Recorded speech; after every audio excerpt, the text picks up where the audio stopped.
Ciao Maurice, how's it going? Hi man, good, thanks. How about you? All good, all good. Okay, we're here at Matazz today, and I have a few questions for you. The first one would be, what are your main sources of inspiration for your pieces? Are there specific artists or styles that you looked at or like you took inspiration from?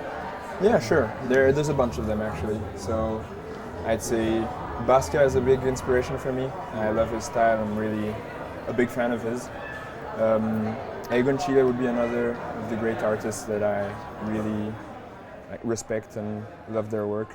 But it's not only artists. I mean, like artists per se. I also take inspiration from like mangaka artists. You know, for example, the Berserk is an amazing manga with amazing artwork. I really love it.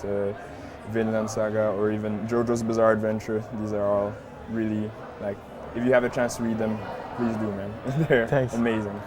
And would you define them as graffiti, or what is the way of describing them? Well, it's a mix. It's a mix of techniques. Honestly, I use a lot of graffiti, a lot of marker, but in some paintings I even end up using like 5 techniques, like pencil, marker, graffiti, paint. It's just a whole mix. Can you describe your creative process? Because I think it's a bit different from like other more, let's say, classic ways of painting or drawing.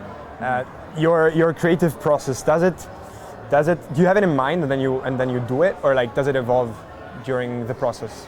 Does it change? Yeah, I think it does change. I mean, I often go pretty quickly in my work. I don't think about it for too long. I'm kind of like it's not really impulsive, but it's just on the moment kind of thing.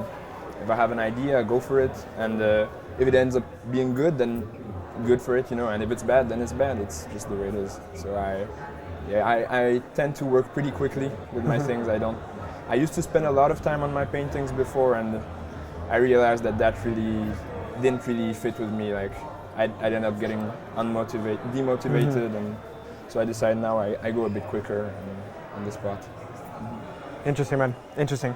And tell me a bit about the artwork that you brought today. Yeah. Is there a specific meaning that or message that you want the audience to listen to, or what's there to be conveyed, or do you want it to be left to the audience?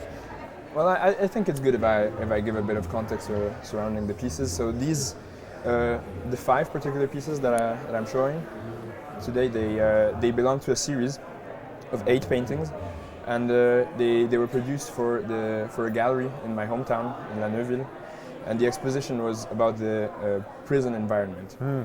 So basically, it was a joint exposition, me and 2 other artists, André Auré and Alain Tissot, and so basically, what I did was I researched about this topic because it was imposed. I was invited to expose there, and I then produced the works afterward.